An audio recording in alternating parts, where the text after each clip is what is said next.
días a todos y a todas.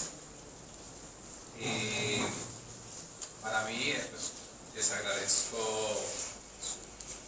su asistencia y pues la atención, tanto a los que están presentes como a los que no están presentes, pero que por otro medio oirán o están oyendo ya esta conferencia.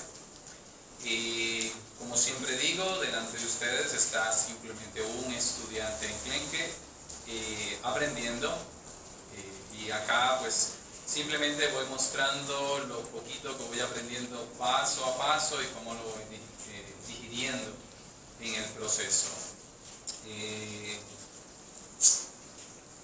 La teosofía es un espacio que permite que nosotros podamos comparar y buscar ese común denominador entre ciencia, filosofía, religión, arte, y podamos tal vez llevar a buscar ese común denominador, esa conclusión que nos pueda ayudar a buscar la verdad, o volver al menos un proceso de búsqueda y de crecimiento personal. Al menos para mí siempre ha sido placentero sentarme alrededor de la mesa en las diferentes logias, lunes, miércoles, sábado, y pues un día como hoy, que es conferencia abierta, y poder plantear y aprender diferentes cosas.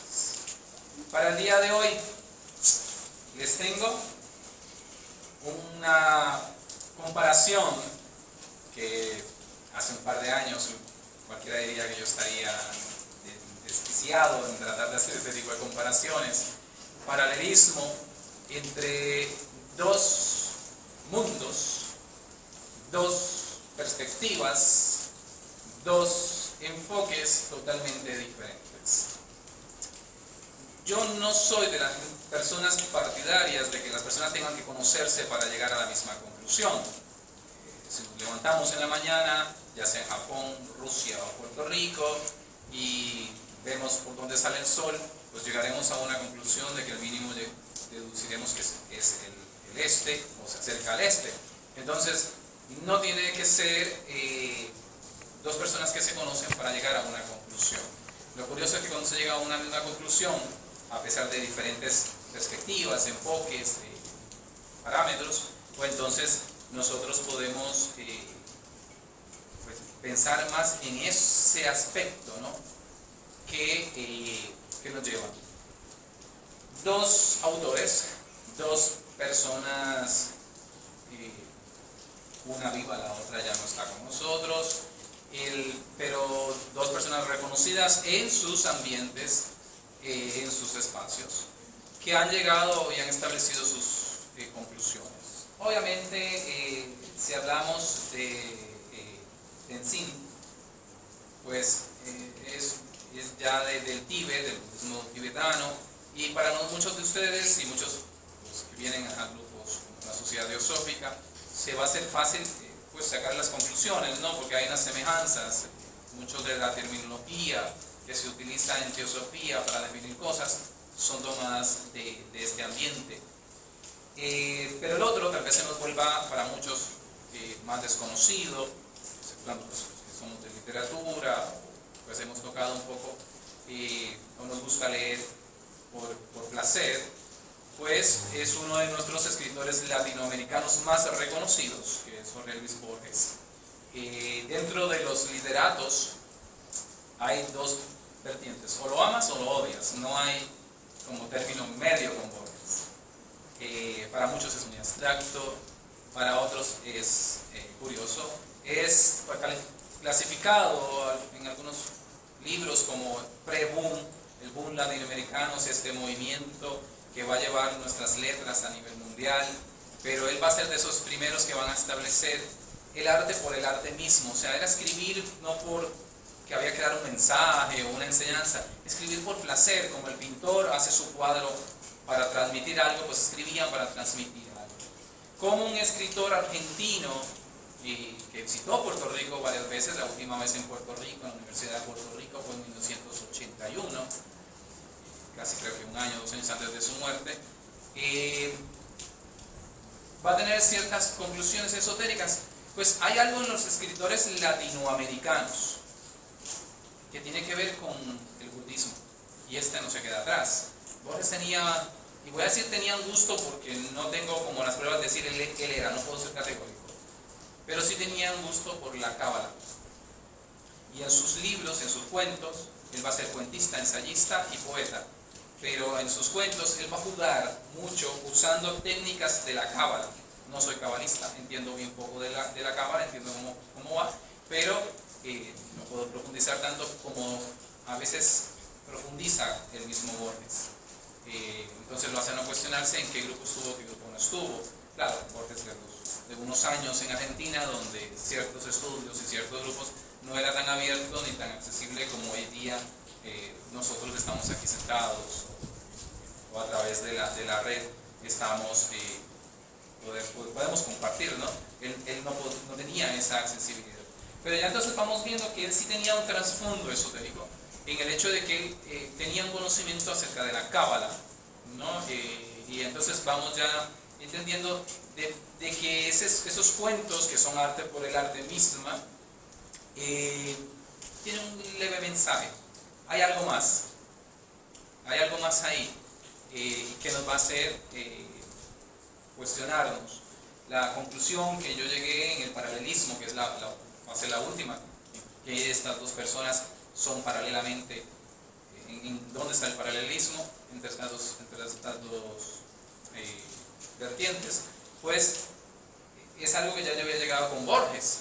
Conozco el otro tema, que es el yoga del sueño, hace 2 años, y veo que vamos en la misma conclusión. Entonces, para ya ir comenzando en materia, vamos a comenzar con el texto per se. No escogí todo el texto, es bastante grande.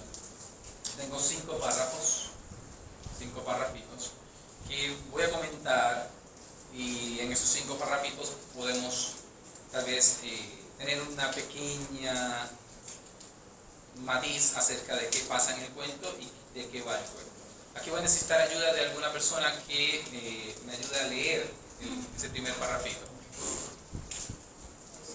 Las reglas culturales. Nadie puede faltar en la unánime noche. Nadie vio la rama de bambú sumergiéndose en el fango sagrado. Pero a los pocos días nadie ignoraba que el hombre era seguro en una del sur y que su patria era una de las infinitas aldeas que están aguas arriba, en el flanco violento de la montaña, donde el idioma no está contaminado del griego y donde es infrecuente la vida. Ok, vamos a empezar con desde la primera palabra, que la voy a subrayar. El cuento, obviamente me voy a adelantar, tiene que ver con un sueño. Él está llegando a un sueño. ¿Alguno de ustedes podría decir que se da cuenta cuando usted está en el sueño? Cuando empieza su sueño. Yo creo que no. La mayoría, cuando nos damos cuenta, estamos ya soñando. No sabemos exactamente cuándo comenzamos. Y a veces en el sueño no nos cuestionamos, ¿y cómo llegué aquí? Por ejemplo, yo puedo decir cómo llegué hoy aquí. Digo, bueno, tomé un carro, llegué en transportación pública, entré, me saludó tal persona. O sea, puedo recordar bien el proceso de cómo llegué. Pero cuando entramos en un sueño no tenemos esa capacidad de poder recordar comúnmente, ¿sabes? Normalmente nos dormimos y llegamos a eso. Entonces, ya nadie nos va haciendo este ingreso a que estamos entrando a un sueño. Este personaje llega a un sueño, está entrando a su sueño, no sabe exactamente cómo, pero está llegando a su sueño. Y llega a este lugar, y Borges va a hacer también 2 referencias interesantes, que ya nos va a hacer pensar de qué estar hablando, y obviamente tiene que ver una con el Zen, ya nos va a acercar más hacia el oriente, y nos va a alejar del occidente. Nos dice que pensemos en esas 2 cosas, porque nos hace alejarnos de la cultura griega. Sabemos que en nuestra cultura occidental, nuestra base filosófica, la filosofía, comienza con los griegos, Aristóteles, Platón. No, comenzamos en nuestra filosofía. Un aporte que va a hacer Madame Blavatsky en 1875, cuando funda la Sociedad Teosófica, es que ella dice, pero es que hemos olvidado de considerar a estos filósofos de la India, del Oriente, porque había filosofía antes de Grecia. Entonces ella hace ese aporte y trae nueva perspectiva, que no es que lo contrasta, sino dice, súmale a eso griego, súmale esto otro. Pues Borges ya también nos hace ese cuestionamiento, o sea, dice, pues alejándonos del occidente y acercándonos más al occidente, pues tenemos esto. Entonces ya estamos entrando a un sueño y nos está diciendo que nos montemos un poquito o nos pongamos más la ropa encima del oriente. Empecemos a darle esa línea de pensamiento. ¿Qué significa esto de estar en oriente? En occidente nosotros pensamos muy lineal. 1, 2, 3, 4, 5. En oriente se piensa a veces múltiples cosas en un mismo espacio, en un mismo tiempo, no exactamente en línea, sino que en el mismo espacio está sucediendo el 1, 2, 3, y el 1 tiene una fila, el 2 tiene su fila, el 3 tiene su fila, y todo está pasando a la misma vez. O sea, hay unas consideraciones diferentes, unas perspectivas diferentes. Aquí ya nos va haciendo este cuestionamiento. Entonces, segundo párrafo. ¿Alguien más? ¿O alguien que me ayude? Las ruinas circulares. El propósito que lo guiaba no era imposible, así que, aunque sí sobrenatural, quería soñar un hombre, quería soñarlo con actividad ambiciosa e imponerlo a la realidad. Ese proyecto mágico había agotado el espacio entero de su alma. Si alguien le hubiera preguntado su propio nombre o cualquier rasgo de su vida anterior, no habría acertado a responder. Aquí hay más curiosidades. Primero, ¿qué cosa es imposible en un sueño?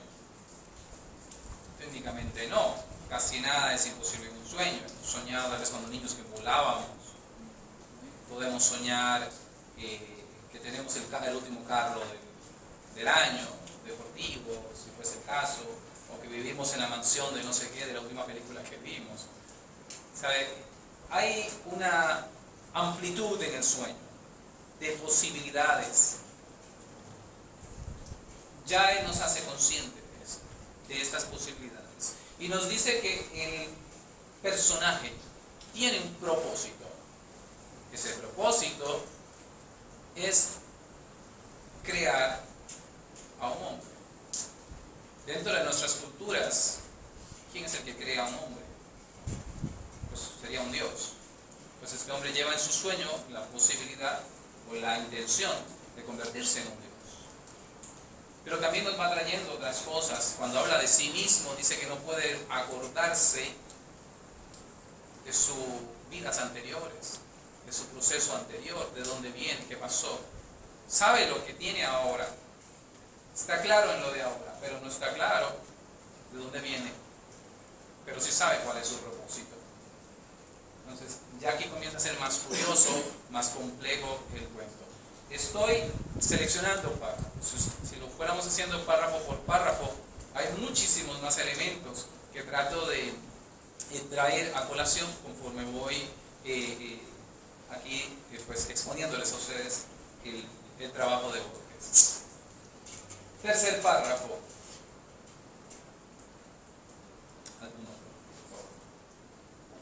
Las ruinas circulares. Le convenía el templo inhabitado y despedazado, porque era un mínimo de mundo visible. La cercanía de los leñadores también, porque estos se encargaban de subvenir a sus necesidades frugales. El arroz y las frutas de su tributo eran pábulo suficiente para su cuerpo, consagrado a la única tarea de dormir y soñar. Va a ser algo más curioso ahora. Entonces, primero, en nuestros sueños siempre hay cosas del mundo, reales, ¿no? Usted sueña que está en su casa y usted dice, es que vi mi cocina. Yo estaba soñando que yo estaba en mi cocina, en la cocina de mi casa. O sea, ahí siempre hay un rastro real. Eso lo trabajan mucho los psiquiatras en el proceso de análisis, cuáles son los símbolos que tú traes de tu día cotidiano, lo establecen en tu sueño y pues de ahí se establece cómo te afecta o no te afecta, más obviamente muchas otras cosas bastante complejas que los psicoanalistas van a trabajar, por ejemplo, que usan mucho esas herramientas de eso real que aparece en tu sueño, ¿no? Porque lo otro no. Pero entonces él habla de un tributo, de que hay unas personas en su sueño. Acuérdense que en el primer párrafo dijimos que estaba entrando a un sueño. Y entonces él habla de que en ese sueño hay unas personas que le dan un tributo, ya hay una cuestión de divinidad en eso. Y entonces el tributo pues, es lo suficientemente necesario para él poder subsistir. En su sueño él siente la necesidad de que tiene unas necesidades básicas, las mismas necesidades básicas que usted y yo tenemos, que son las de comer. ¿Sabe? Esa es una necesidad totalmente inevitable, pero él está en un sueño, no es necesario comer, pero él siente que sí en ese sueño es necesario comer. ¿Pero qué se dedica a él en el sueño? Se dedica a soñar. O sea, él está en un sueño dedicado a soñar. Está un sueño dentro de otro sueño. Comenzamos a entrar en el sueño. Él está en su sueño, durmió y ahora está soñando en un segundo nivel. Casi siempre se dice que cuando tiene un sueño y el sueño está dentro de otro sueño, pues hay otros procesos dándose desde el inconsciente, subconsciente, y obviamente a nivel esotérico pues se hablan de iniciaciones, procesos que ya pues pronto les comentaré acerca tal vez de algunos de ellos. Siguiente párrafo. Al principio los sueños eran caóticos. Poco después fueron de naturaleza dialéctica. El forastero se sentaba en el centro de un anfiteatro circular, que era de algún modo el centro de insensibilidad. Nubes de alumnos taciturnos miraban la mirada.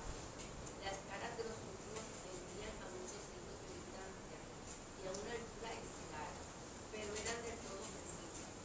El hombre les dictaba lecciones de anatomía, de cosmografía, de magia. Los rostros escuchaban con ansiedad. Este sueño ya es el segundo sueño, el sueño dentro del sueño. Voy a llamarle etapa 2 del sueño. Y aquí es la etapa 2 del sueño. En la etapa 1, él entró, le dan la comida y él se dedica a dormir. ¿Qué está soñando en ese segundo sueño? En la etapa 2, pues está soñando personas, tiene rostro, tiene un grupo de estudiantes. Pero es curioso lo que Borges pone. Hay una diferencia entre una novela y un cuento. El cuento es corto. Casi siempre se lo pregunto a mis estudiantes y se me pegan en esto, ¿no? Pero casi todos sabemos que los cuentos son cortos. En el cuento ninguna palabra sobra. Ninguna palabra sobra. Borges decía que para que él iba a decir algo en 400 páginas se lo podía decir en 4. Pero vaya 4 en que decía las cosas. Cada palabra, cada coma, cada cosa que ponía, lo hacía pensando en algo. O sea, hay un propósito en lo que está haciendo. O sea, nada está puesto ahí por accidente, ay, porque se ve bonito. No, está puesto, pues, lo escribió porque quería decir algo. Y si usted observa las materias que le da a los estudiantes, son bien curiosas. Están terminando de vez por la última, magia. Le enseñan a los estudiantes magia. Yo quiero aprender porque yo todavía no le enseñaba eso a mis estudiantes. Pero él le enseña magia. Digo que lo mantendría bastante distraído si supiera un par de trucos. Pero es curioso lo que le enseña a esos hombres que está soñando. Pero los rostros no parece que no le complacen en eso. Entonces, en ese aspecto, él sigue trabajando. Significa que ya está cumpliendo su propósito de crear a este hombre que él quiere crear. Muy bien.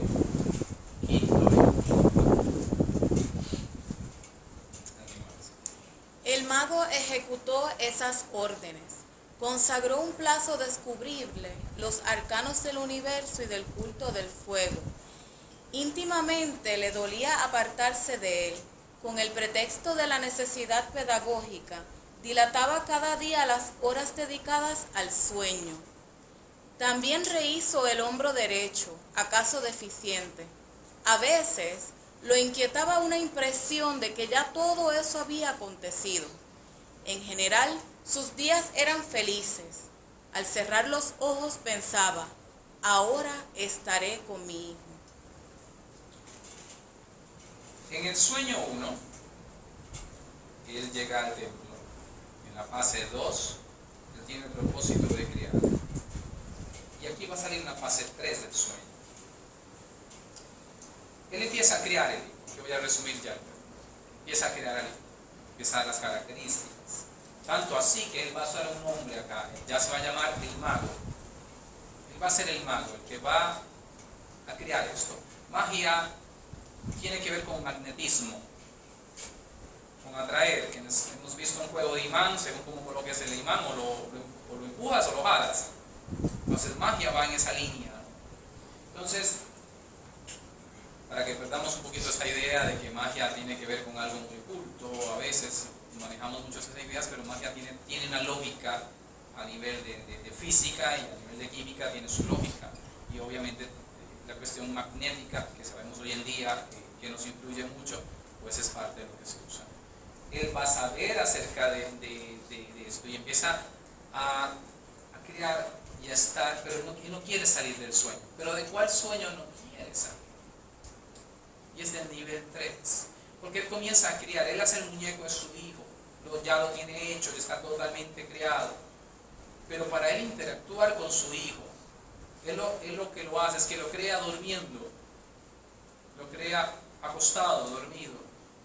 Entonces, él está en la fase 2. Para él poder entrar y compartir con su hijo que está dormido, él tiene que entrar a un tercer sueño. Y él entra en ese tercer sueño a estar con su hijo. Hemos ido en un proceso que ya aquí vamos viendo ciertos paralelismos con lo que sigue, que es del yoga del sueño, donde comienza desde una persona que no sabe ni cómo llegó al sueño a una persona que puede decidir qué va a pasar en su sueño, a una persona que pone en perspectiva, voy a hacer esto y lo voy a acomodar de esta manera y lo quiero de esta manera y lo voy a hacer de esta manera. ¿Sabe? Él comienza a ser consciente de cómo él puede trabajar, de cuáles son las herramientas que él necesita para crear en el sueño. Se ve divertido. Yo puedo entrar a mi sueño, y si yo tengo la capacidad de ser bastante consciente en un sueño, pues digamos que la puedo pasar bastante bien en el sueño. Yo voy a hacer mi sueño a mi gusto y disgusto. ¿Cómo lo va a hacer? Pero él dice que trabajó, que llevó un tiempo, o sea, que no se logra de hoy para hoy, que hay un proceso de cómo yo trabajo para llegar a ese sueño, a ese tercer sueño. Hasta ahí vamos con Borges en su parte del sueño, en el proceso de lo que él nos va a mencionar del sueño. Este cuento de Borges, Las ruinas circulares, es un cuento que tiene literatura que lo comenta, tesis que lo trabajan, que sería abrumante dentro de la academia cuando uno empieza a estudiar a Borges y te ponen este cuento. Es como que traumático a veces ver todo lo que se puede explicar. Igual como lo dije en algún momento cuando hablaba de Cervantes, también no hay quite aquí de la influencia esotérica y, como les decía, de la cábala. Aquí hay una clave de la cábala. Usa una palabra que es bien cabalística, y cualquiera que ha estudiado cábala o el tarot, esa palabra la reconoce. El tarot tiene influencia de la cábala. Entonces, ¿de dónde esa palabra, el que tiene ese conocimiento sabe de qué es, ¿no? Y es la palabra arcana, o sea, los arcanos, y él la pone. O sea, como les decía en el cuento, a diferencia de otros géneros, no hay accidentes. Todo lo que está porque tiene que estar. Y más pues nuestros, yo soy orgulloso de decirlo, nuestros escritores hispanoamericanos, ¿no? Ellos pusieron el ritmo del baile, al menos en el aspecto literario. Vamos al yoga de los sueños. El yoga de los sueños tiene que ver con dos etapas, o dos fases, o dos periodos, o dos formas de trabajar. La primera forma es la forma previa de trabajar el sueño. Ahora vamos a hacer nosotros, vamos a ver si nosotros podríamos hacer lo que el personaje del cuento de Borges hace. ¿Podría yo entrar a mi sueño y crear a otro? ¿Podría yo hacer algo así? Puede ser. ¿Sabe cómo yo lo haga? Pues veremos a ver. Entonces, tengo dos fases. Una fase que es previa, de preparación, y la otra fase que es durante la etapa del sueño. Ya no vamos a ir a dormir porque pues estoy cansado, caigo en la cama inconscientemente, y vamos a ver cómo todo este proceso se va dando. Aquí voy a tener 5 aspectos que los voy a trabajar. A ver, ¿quién lee el primero, número 1? Así me mantengo despiertos. Yoga para dormir. Número 1. Piensa que lo cotidiano es un sueño. Esto lo usan terapistas. No solamente lo usa Rinpoche, sino lo van a usar bastantes terapistas. Decía un filósofo moderno que anda por ahí dando charlas y decía: si tú crees que lo que estás haciendo hoy es muy importante, tómate vacaciones. Porque a veces nos tomamos la vida muy en serio, la tomamos muy en serio. Y nos estresamos y entramos a muchos hasta procesos de enfermedad, porque nos tomamos la vida muy en serio. Pues en el proceso del sueño hay un paso, el primer paso, es pensar que ahora yo estoy aquí y digo, estoy soñando que estoy dando una conferencia. Estoy soñando de que pues tengo ciertas personas al frente. Y empiezo a volver en mi vida un poco esto de lo más real. Vamos a ver cuál de los dos tiene más baterías. De cuál es más real y cuál de quitarle peso a esta realidad que nosotros a veces consideramos. A veces tenemos cosas que las consideramos demasiado importantes. Las vemos demasiado, tiene demasiado peso para nosotros.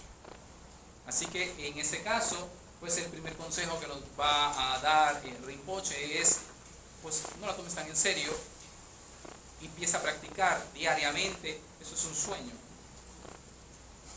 Esto es un sueño, estoy soñando, tal cosa es un sueño, es una cosa bien buena, eso es un sueño. Y a veces usamos esa frase cuando tenemos algo muy bueno, eso es como un sueño, pero no lo usamos para algo negativo. Eso pasará, eso es como un sueño, ya pasará. Tampoco lo usamos. Entonces, él nos va a dar ese primer proceso de cómo nosotros podemos utilizar el yoga del sueño. También nos va a ayudar mucho con la conciencia de lo que es el sueño. Entonces, número 2. Conciencia en la conducta. ¿Qué estoy haciendo ahora? ¿Qué estoy sintiendo ahora? Si en este momento les digo que piensen en el dedo pulgar de su pie, si está cómodo, no está cómodo. Lo hago consciente, o lo ayudo a usted que enfoque su conciencia a una cosa, a algo. Pero muchas veces en nuestras vidas, en nuestro diario vivir, nosotros no somos conscientes de lo que estamos haciendo, somos autómatas, lo hacemos en automático.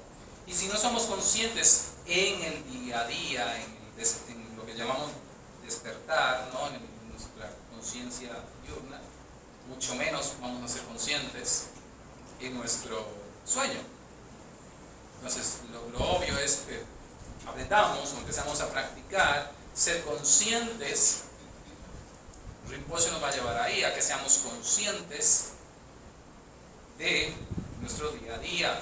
El personaje de Borges lo comienza a hacer, pero en la segunda fase del sueño. Él comienza a ser consciente de su sueño. Él no sabe de cómo llegó, pero ya está ahí. Pero sabe que le dan ofrendas y sabe a lo que va. Está siendo consciente de lo que él está. Ya él está consciente en ese proceso. Número 3. 3. Eliminar el apego y la aversión. Muchas filosofías, el budismo, muchas trabajan exactamente con esto del apego. Yo creo que esta tiene también relación con la número 1. Y aversión. A veces tengo tanta rabia contra algo, contra alguien, contra lo que sea, que no me doy cuenta que eso es como un amarre de un bote. No puedo salir, no puedo moverme porque eso me tiene atado. El apego a cosas, a personas, a situaciones, pues son a veces también circunstancias de que no nos ayudan. ¿Por qué el apego y la aversión va a ser un problema en el sueño? Porque si usted en este momento tiene aversión contra las cucarachas. Si sueña con cucarachas, usted no es un buen sueño, es una pesadilla. ¿Sabe? El peso de lo que usted siente en el día lo va a sentir en el sueño. Y en el sueño se multiplica, ¿no? Es más largo el tiempo. El Schlitter trabaja mucho en las etapas del mundo astral. Cuando comienzan a hablar, él dice pues, que el tiempo del mundo astral y el tiempo de acá, igual que no tienen las mismas medidas. A veces allá es más largo de lo que yo considero acá y es más intenso, y lo hemos experimentado, ¿no?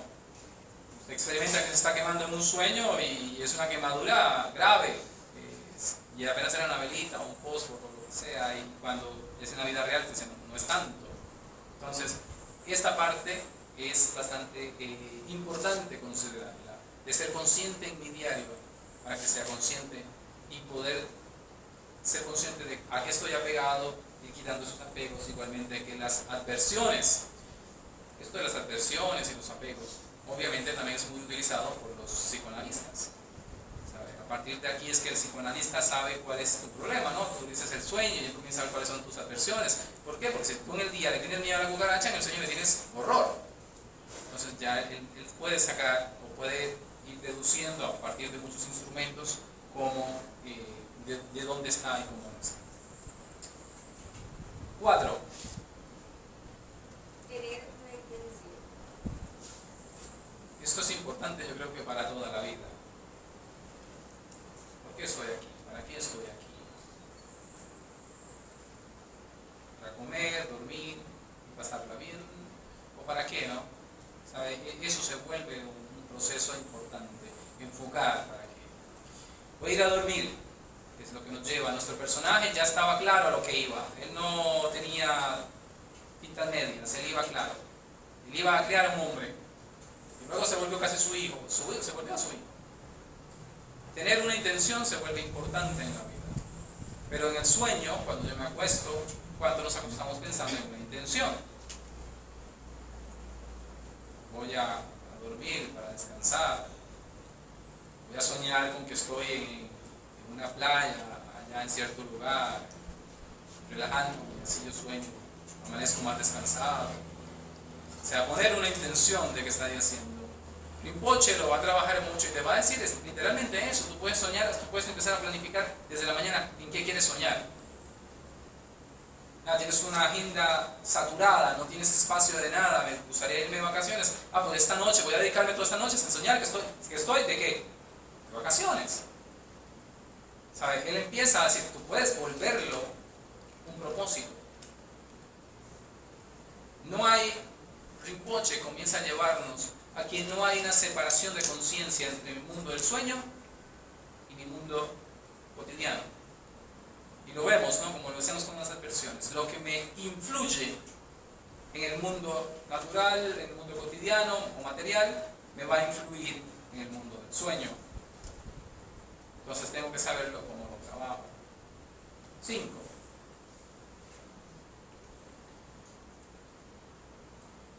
Sí. Permanecer en calma, concentración o ecuanimidad. El cine es una técnica que tiene muchos nombres y todas las técnicas meditativas se trabajan. Se llama poner en calma tu mente. No se llama poner en blanco tu mente. Hace poco le decían a un yogi sobre cómo apago mi mente. Él decía, pero ¿por qué tú quieres apagar tu mente? Tenemos millones de años de evolución y lo que tenemos más evolucionado nosotros es nuestra mente.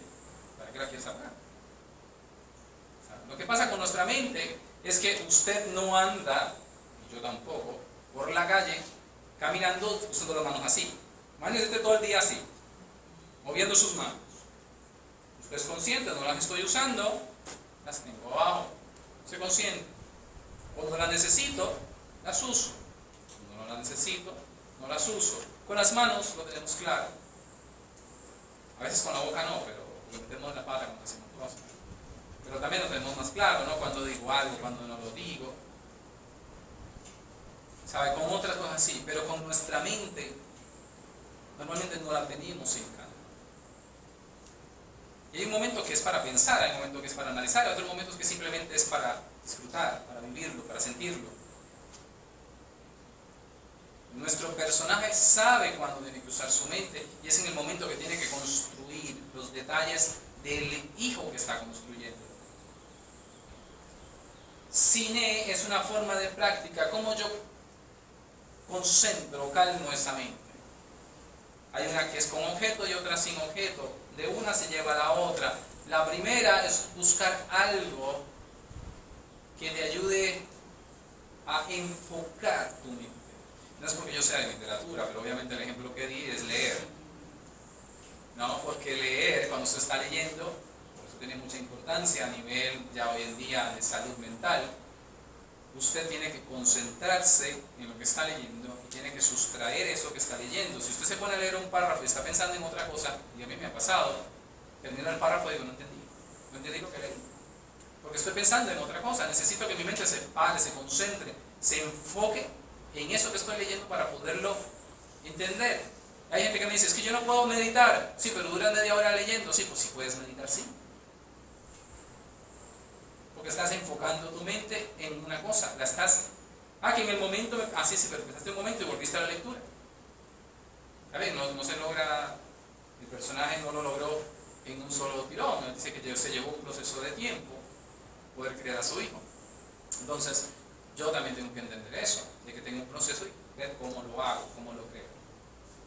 Entonces, puede ser también si alguien es devoto a algo, o en alguna de sus creencias religiosas, si usted es devoto a algo, usar una imagen y concentrarse en esa imagen de lo que usted crea y adora. Eso es válido y también ayuda. Está concentrando su mente en un detalle, en un enfoque.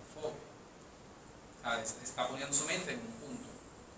Obviamente que cuando ya lo ejercito, ya lo tengo práctico, entonces puedo hacerlo sin necesidad del objeto. Puedo sentarme, calmar mi mente, no apagarla, sino calmarla y usarla cuando la necesito. Ser observador sin ser juez. ¿No? Poder observar lo que está pasando sin ser juez. Que al final, nuestro personaje, le va a pasar de que él no quiere salir porque ya para él es placentero estar con su hijo en la tercera etapa del sueño. Él quiere estar ahí, compartir con su hijo en ese momento. Todo esto es la fase pre-sueño, toda esta preparación que yo tengo que hacer para el sueño. 6.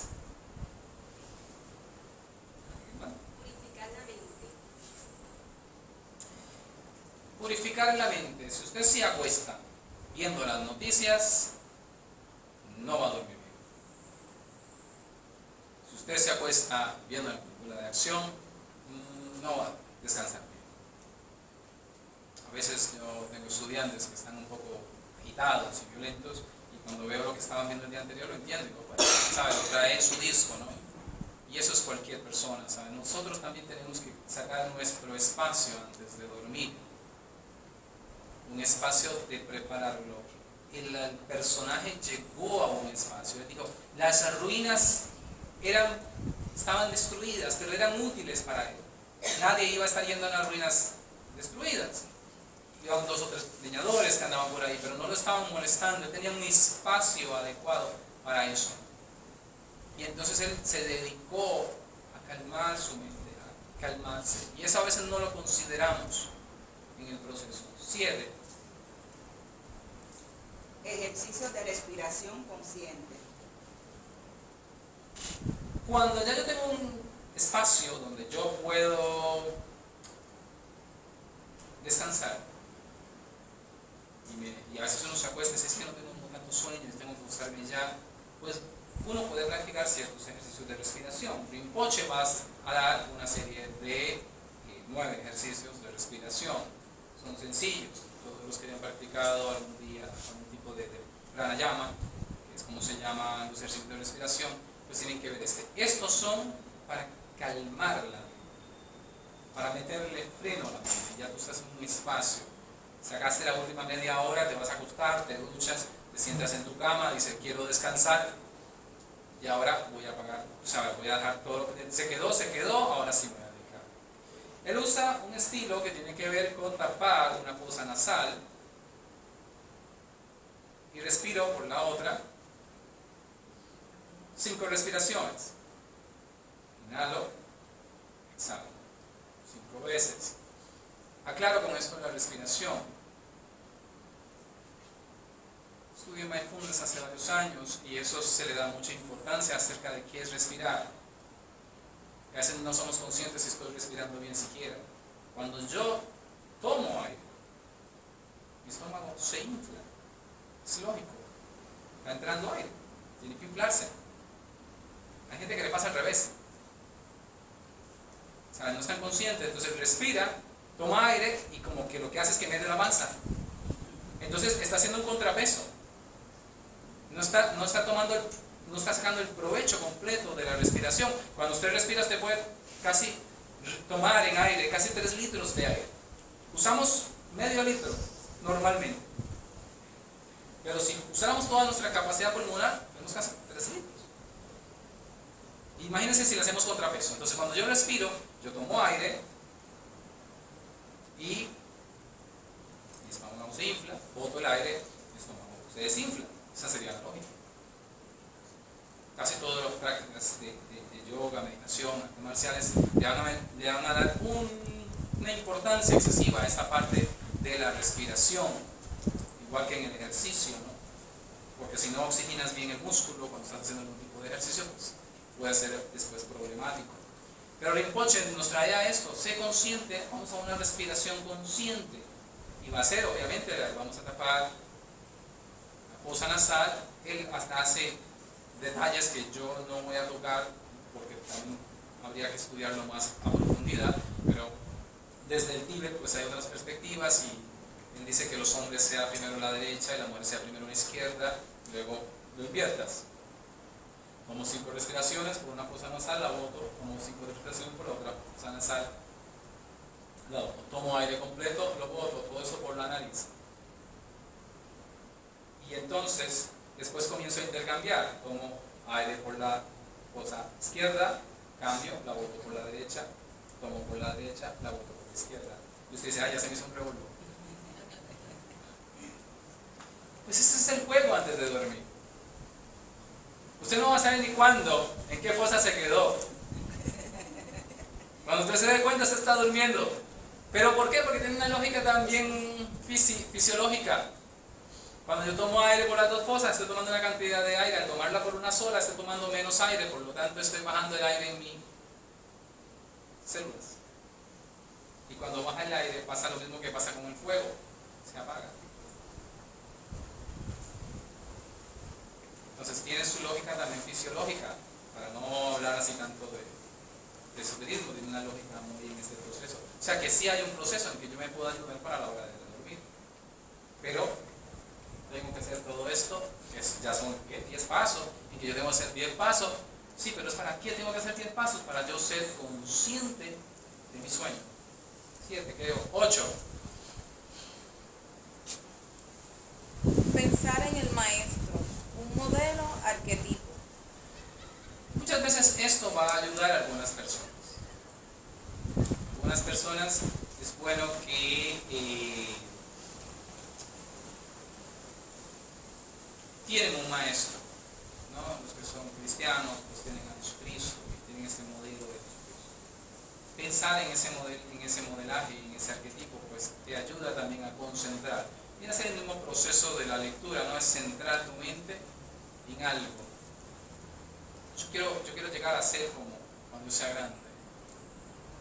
Entonces ese tipo de cosas uno las va trabajando, y el pensar en el maestro es un proceso que vamos a ver, dice Rinpoche, pero también lo vamos a tener en la voz del silencio, en la primera parte de la voz del silencio, libro de Madame Blavatsky. 9. En el corazón. Si yo le pregunto a usted ahora, ¿dónde está pensando? Casi todos vamos a ir automáticamente aquí en la cabeza. Casi todos hacemos eso. Estoy pensando aquí en la cabeza. Si lo hago los indígenas Cabécar en Costa Rica, ellos tienen diferentes, estoy estoy tranquilo, estoy pensando en la cabeza. Estoy iracundo o enamorado, estoy pensando en el hígado. Ellos lo ven así. Ellos sí tienen esa capacidad en su cultura, eso es normal. Pero aquí nos hace una invitación a pensar cuando yo me voy a acostar. Yo no estoy acá, sino que yo estoy acá. Es como simplemente, no sé si les pasa, que cuando usted mueve las cosas en su casa, al otro día usted se siente diferente, ¿no? Siente todo más limpio, siente más cosas más cómodas, hay como más... Es como hacer eso, es mover el espacio. Siempre pienso que estoy pensando aquí, perdonando la redundancia. Pero, ¿qué tal si traigo ese pensamiento cuando estoy durmiendo, estoy en la cama, no me puedo dormir? Voy a hacer el ejercicio entonces de pensar que estoy pensando, perdonando la redundancia otra vez, en mi corazón. Entonces, ese es otro ejercicio que nos va a dar Rinpoche, y por cierto, también está en la voz del silencio. Y ubicarnos en un lugar seguro e íntimo para dormir. Eso es importante. A veces no lo consideramos. A veces tenemos el cuarto con muchas cosas que no son del cuarto, no son cuarto adecuado para dormir. No somos conscientes de eso, no somos conscientes de que nuestro propio cuarto es el que nos ayuda en el proceso del sueño. No debajo del puente, ¿verdad? ¿Ah? No debajo del puente. No puede ser debajo del puente. Hay mucho tránsito, ¿no? O se queda la puerta abierta, o sea, hay un ambiente que puede ser. Y Rinpoche nos va a invitar que ese ambiente sea para nosotros sagrado. Mi papá decía que habían dos lugares sagrados en la casa: la mesa y la cama. Decía, esas dos cosas se respetan. Lo que es comer se respeta y lo que es dormir se respeta. Eso sí, mientras no fuera a las 6 de la mañana, pues lo levantaba uno rápido, ¿no? Pero sí, va a ser esa excepción, y traigo eso a colación porque es verdad, ¿sabes? Nosotros hacemos esta consideración de eso. He aprovechado un poco los consejos de Rinpoche, comparándolo con lo de la lectura. Nos vamos al yoga ya en los sueños. Ok, ya preparé la cama, ya hice todos los ejercicios de respiración y ahora sí vamos a dormir, ya no vamos a dedicar a dormir. ¿Y ahora qué viene? ¿Cómo yo podría hacer lo que pasa en el cuento? ¿Cómo yo podría estar consciente en mi propio sueño? ¿Cómo yo lo podría trabajar? Según Rinpoche. Y aquí es según Rinpoche 101.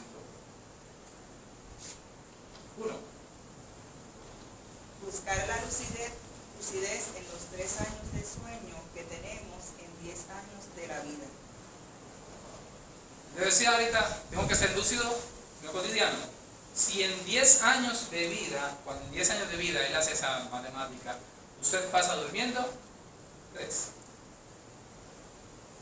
O sea, hay 3 años de su vida que usted está durmiendo. Pues él dice, vamos a buscar un objetivo, empecemos a hablar de un propósito. Pues ¿por qué yo voy a desperdiciar 3 años de mi vida durmiendo inconscientemente cuando le puedo sacar provecho?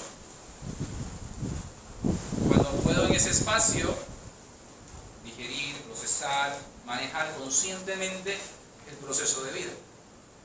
Aprovechar 3 años en una etapa de 10 y proceso mental. 2.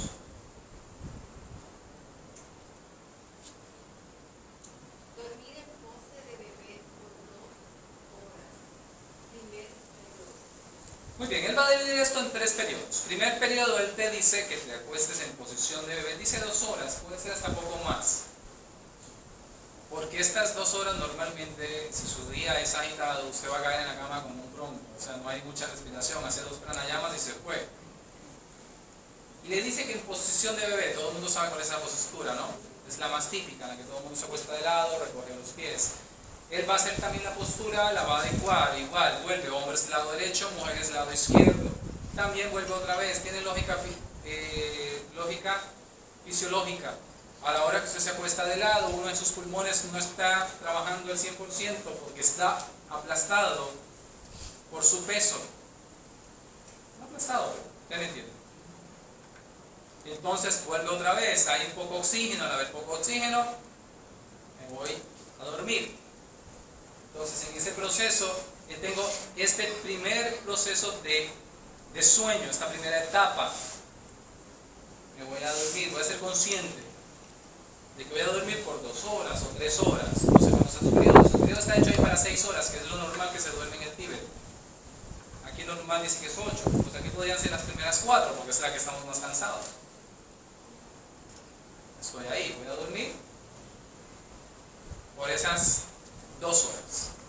Me despierto, me acomodo, hago algo consciente, agua, lo que sea. Y si soñé algo, tal vez es difícil en ese proceso. Cuando es profundo, casi no vamos a recordar lo que soñamos.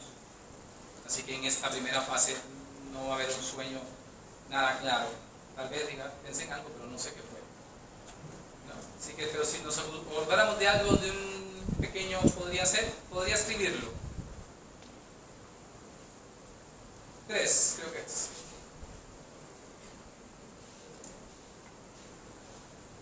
Dormir en pose de bebé por 2 horas, segundo periodo. Segundo periodo, otra vez volvemos a la pose de bebé y nos volvemos a acostar 2 horas. En la primera ya recuperamos. Cuando estudiamos esto de las etapas del sueño, siempre nos vamos a dar cuenta de que es un periodo técnicamente casi de 2 horas, donde realmente lo que usted durmió, donde usted recupera, es un espacio bien pequeño. No es todo eso que usted necesita, no necesita ni 14, ni 20, ni 30 horas de sueño, sino que lo que necesita es un buen sueño, es dormir bien. Entonces, esa primera fase es la que se va a dar. En la segunda fase vamos a dormir, en esta fase ya vamos a soñar. Tal vez no tan claro, pero vamos a soñar. En esa fase vamos a soñar, vamos a tener cierto tipo de sueños. Casi siempre son más profundos de nuestro inconsciente, que empiezan a resurgir en ese proceso. 4 sería la tercera fase, pero aquí no hay que dormir en postura de bebé, sino en postura De sofá. Yo puse un ejemplo ahí, pero a veces es muy exagerado. Es que usted ponga 3 o 4 almohadas en su cama, no quede totalmente plano, quede un poquito más levantado, como los sofás del psiquiatra o del psicólogo, como lo hemos visto en las películas, ¿no? Usted se queda en ese proceso, cruza un pie sobre el otro, ahí no hay mucho que estudiar, se queda en ese proceso y usted va a dormir ahí 2 horas. Ahí en ese tercer periodo, usted sí va a soñar. Y ahí va a soñar todo eso que está bastante superficial. Si tenía revoluciones, de todo eso va a soñar.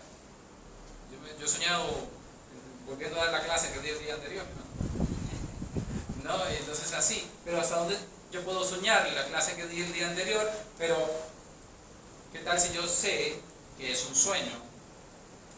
Y que lo que estoy haciendo es que mi mente está repitiendo la película para aliviar esa carga que tiene, pero en esa repetir la película yo podría ver detalles que no vi en el momento real. Porque ¿qué es lo que estoy buscando en todo esto? Conciencia. Ser consciente en mi sueño, aprovechar mi sueño. Eso es a lo que Rinpoche nos va a invitar. A que aprovechemos esa etapa del sueño. Donde entonces yo voy volviéndome más consciente.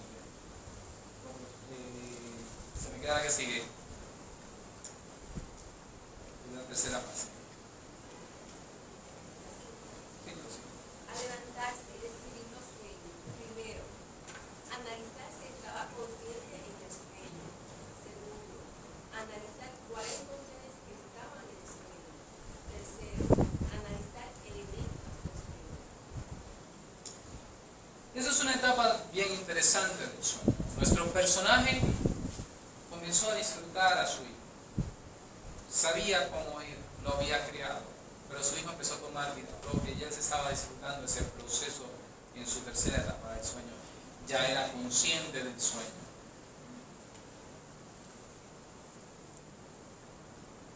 este consejo de escribir lo que soñamos, siempre se dice que debe ser los primeros 15 minutos, no debemos pasar mucho más de ahí, donde nosotros escribimos lo que soñamos. Porque lo tenemos ahí fresquecito, sin mucho análisis. Usted escribe lo que soñó. Después en el día lo vuelve a leer y ahí empieza a analizar qué sentí, qué pasó y por qué yo sentí esto. A veces descubrimos cosas que son nuestras propias adversiones, que yo no sabía que tenía adversión a él. ¿Por qué yo soñé tanto con tal cosa? ¿Por qué yo soñaré tanto con el perro que tiene el vecino? Que tengo miedo. O ¿por qué soñé con tal cosa? Y es que en la noche soñé con tal cosa y eso quedó en mi inconsciente y por eso se despejó.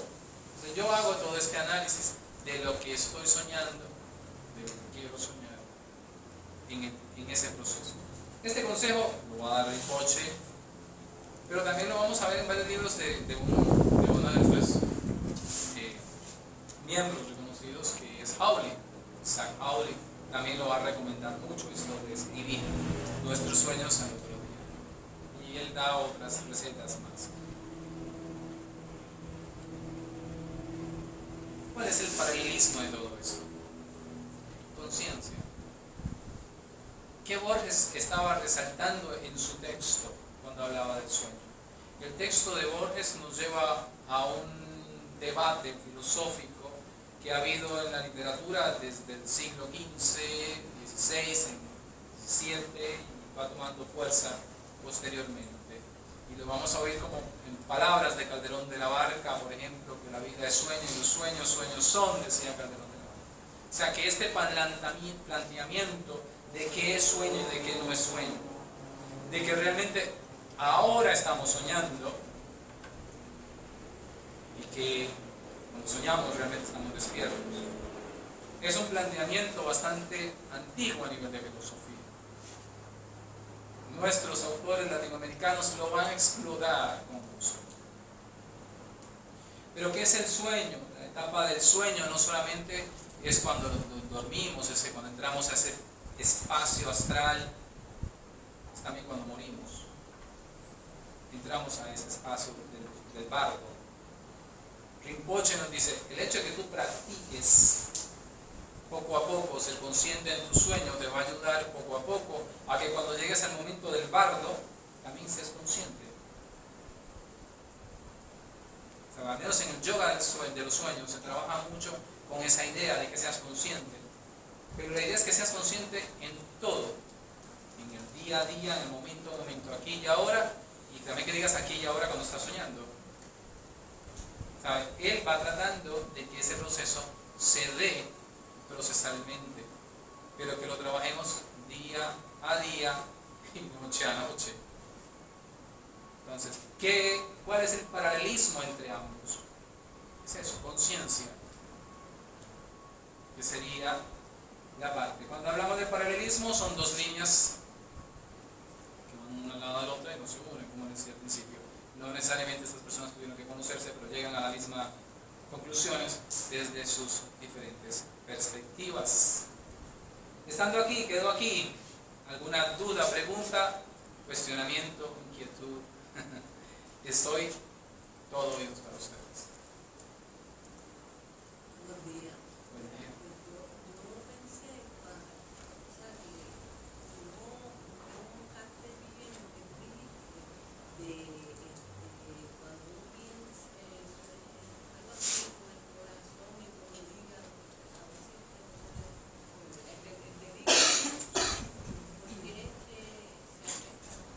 Es un ejercicio mental, es simplemente una práctica de traer mi pensamiento. Cuando yo digo estoy pensando y yo te pregunto ¿dónde estás pensando? Todo el mundo me va a decir casi siempre en la cabeza. Siempre vamos a decir eso, es como nuestro hábito. Pero entonces cuando nos vamos a acostar, él trae a colación de que podríamos usar como estrategia, de lugar de estar pensando, estoy aquí, concentrarme y traerme ese pensamiento aquí. El ejercicio del que no estoy pensando aquí, estoy pensando aquí, te va a llevar un proceso de calmar y concentrar tu mente, de enfocarla en una cosa. Es para que dejes de estar pensando en cualquier otra cosa y lo traigas de acá hacia acá.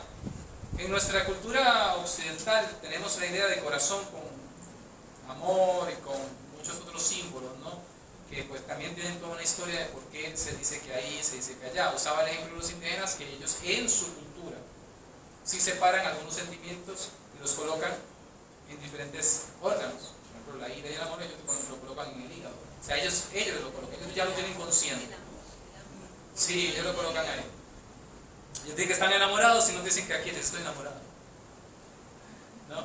Porque ellos dicen que cuando tú estás enamorado sientes algo en el estómago.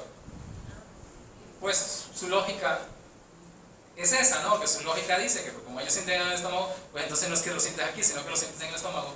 Pues entonces es una cuestión del hígado. O sea, es su perspectiva, es su cultura. Pero para mí traje el ejemplo porque es curioso cómo en su cultura es algo cotidiano. Para nosotros, para mí el ejercicio de traer mi pensamiento, pensar que mi pensamiento lo puedo bajar al corazón, me conlleva guerra, ¿no?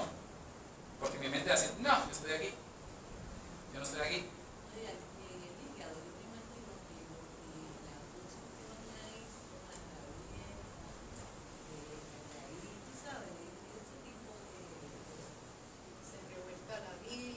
Sí, y es curioso porque ellos lo tengan ya en su cultura. Iba a hacer una observación. Sí. En el Agni Yoga, que es el yoga del fuego, Sí. se trabaja mucho eso de pensar en el corazón, mantener lo más que se pueda siempre pensamiento en el corazón, inclusive lo que explica que de por la noche, por ejemplo, llevar ese pensamiento hacia el corazón.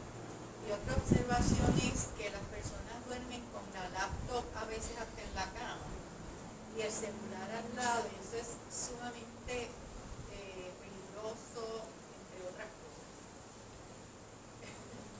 Sí, porque estamos perdiendo, lo que estamos perdiendo, y ya es curioso porque Borges, pues obviamente es de otra época, ¿no? Pero al menos Rinpoche, Tenzin, es actual, él todavía está en conferencias haciendo por ahí. Yo me basé en parte, pues, de su libro, pero también que tiene muchos videos en YouTube y te explica.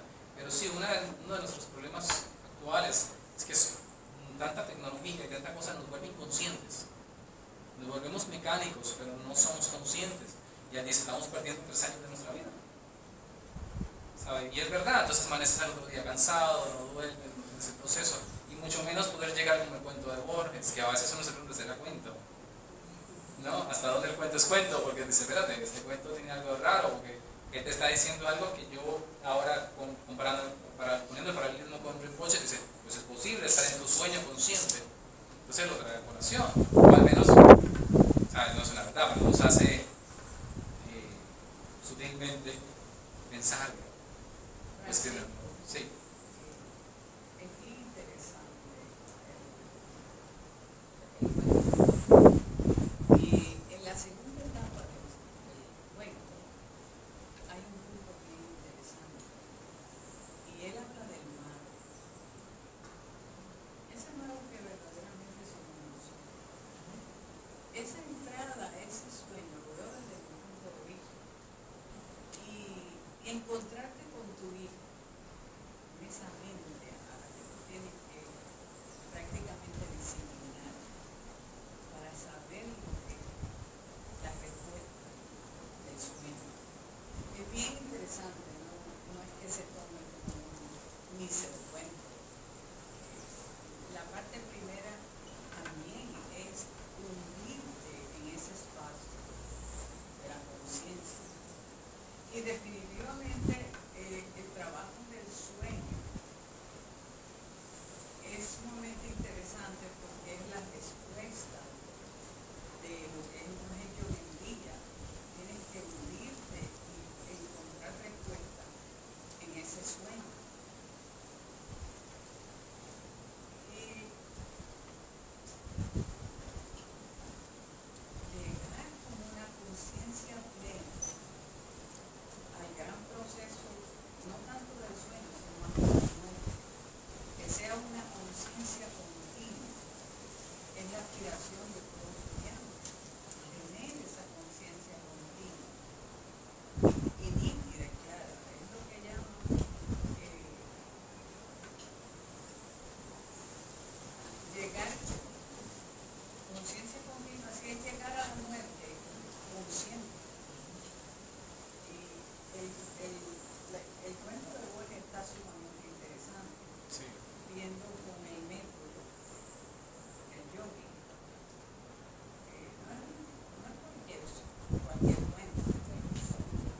su influencia de la cábala se ve, ¿sabe? Y eso se ha estudiado al menos con él, y se sabe que ese cuento muchos lo trabajan a nivel esotérico y saben que sí, que hay mucho ocultismo. Bueno, en Borges completo hay mucho ocultismo, pero sí, hay una cuestión de conciencia de esa así.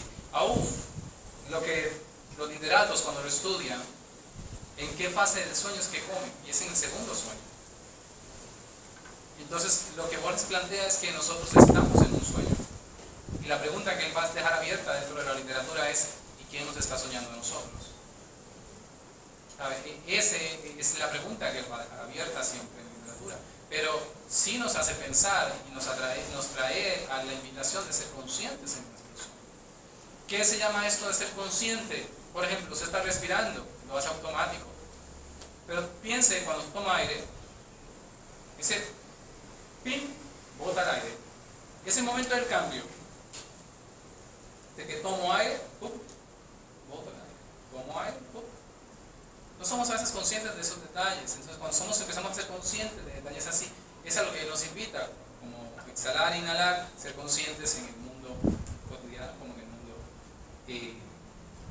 astral, en el mundo del sueño, para llegar al bardo, ese momento después de la muerte, con esa conciencia. Es una invitación, un paralelismo que yo creo que los dos, obviamente el del yogi es bastante obvio, pero al menos Borges, desde su influencia de la cábala, con el arcano, con el mago, con el hombre de fuego, con muchos elementos que van a ser de la cábala misma, trata de exponer. Sí. Si en el proceso del sueño está envuelta la conciencia, ¿quién observa al que sueña? Otra vez. Si en el proceso del sueño, de soñar, está envuelta la conciencia, ¿quién observa al que sueña? Manas. Manas. Es manas. El yo superior. Al yo al que, pues, obviamente a través de la meditación, busco estar. El observador, el manas. Es el observador observando. Observando. Sí. Pero entonces te plantea, o sea, porque es una pregunta. Sí, es una pregunta bastante abierta también. O sea, son dos conciencias. O sea, hay un desdoblamiento de la conciencia cuando te adentras en el sueño. Esa es la idea de lo que se quiere evitar. De que tu conciencia sea una sola. Es como cuando nosotros estudiamos acá, ¿no? Que tenemos un yo inferior y un yo superior. No una mente superior, una mente, ¿sabes? Que tengo hacemos esa división para niveles de estudio. Pero si estudiamos a la Bhakti sabemos que es una sola. No, pero que, pues obviamente el accesar de una a la otra, pues conlleva todo un proceso que ya lo hemos estudiado y es toda la conferencia aparte. Pero sí, sabemos que es una sola mente, que tiene esas dos vertientes. ¿Cuál es la idea de la conciencia acá? Que sea una conciencia continua. Nosotros tendemos a hacer eso, por eso decía ahorita que la invitación desde el mismo inicio de Borges es que te dicen, no pienses esto desde Occidente, porque se alejó de los griegos. Piensa esto desde Oriente, del Zen. Ya él te va dando como que un pequeño paralelismo que dice, no, desde Occidente esto no te va a hacer encaje, pero si lo piensas de Oriente, sí te va a hacer encaje. Por eso el atrevimiento de mi parte de compararlo con el Tíbet. O sea, de ahí mi atrevimiento. Porque él ya me está diciendo con qué lo puedo hacer, dónde tengo que buscar estos márgenes. Pero sí, queda abierta ese desdoblamiento. Eso es lo que volvió curioso el cuento, pues el cuento es tan famoso desde hace casi que 50 años, ¿no? 60 años, o sea, el cuento ha estado ahí tejiendo y retejiendo, ¿no? Porque tiene ese juego del desdoblamiento del yo, del personaje, ¿no? Y olvídate si lo estudiamos desde la psicoanálisis. Nosotros teníamos, Francisco, Sí. meses pasados, un libro del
invitación para la logia de los lunes. Ya Donde estamos terminando, pero ya ese te lo terminamos. Estamos estudiando a John Milton, ya terminando por el libro de John Milton. Pero es sumamente interesante cuando uno hace la comparable como la has hecho esta mañana. Sorprendente, porque a veces leemos un autor y lo dejamos, no lo comparamos con otros. Te agradezco el proceso que has tenido de traer esa charla para tomar experiencia en esos paradigmas. Gracias. ¿Alguna otra, señora?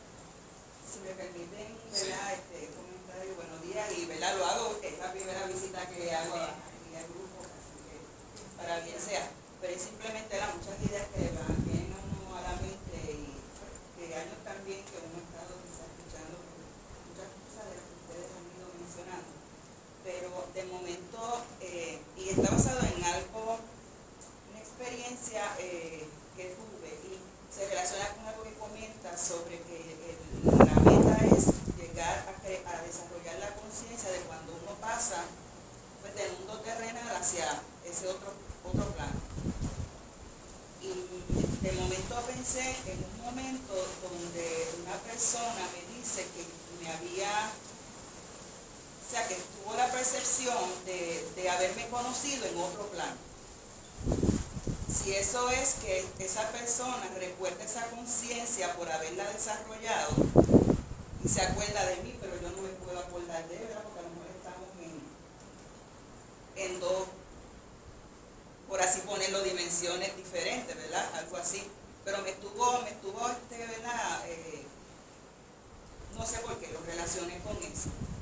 Con el que una persona, pues quizás por estar más evolucionada, pues puede reconocer, aunque pues, evolutivamente y por momento histórico se encuentre uno en otro, ¿verdad? En otro punto también, hablando evolutivamente en eso. No sé, ¿verdad? Sí. Sí, bien probable el hecho de, bueno, acá lo decimos todos somos uno solo, así que tenemos una interconexión con el otro de muchas maneras y obviamente a nivel de conciencia hay una unidad. Tenemos a Polanco pendiente hace ratito. Polanco, Las relaciones que tiene uno en el sueño es distinta de las relaciones que tiene uno en el mundo físico. Y puede ser que eso pueda ocurrir con ella, porque uno se sueña, aquel sueño que tuvo Pablo en el momento ese que le pasó, que le dijeron que debe ir a la casa de Ana Niña, que era como 3 o 4 cuadras más allá de donde estaba caminando. Eso, porque uno tiene otra amistad y otra relación, otros amigos, que no son los mismos de aquí del mundo. Eso puede ocurrir. Te quería felicitar por traerme ese cuento, porque eso no es un cuento, es una enseñanza. Porque en ese sueño, parece que Borges tenía la conciencia continua, que se iba al sueño y recordaba el mundo físico y el mundo de los sueños. Es una enseñanza porque en este cuento, como tú lo llamas, está todo el proceso para ir adquiriendo, por eso él lo comparó, tú lo comparaste con el sueño con el yoga del sueño, porque se va para ir la enseñanza del yoga, porque en el yoga lo que hay es una inhibición de las modificaciones de la mente, inhibición, apagar el movimiento, porque la mente algunas veces es una tormenta sobre un lago y la función del lago es estar tranquilo, ¿verdad? Quiere decir, inhibir la modificación. Son de 5 clases las modificaciones: conocimiento cierto,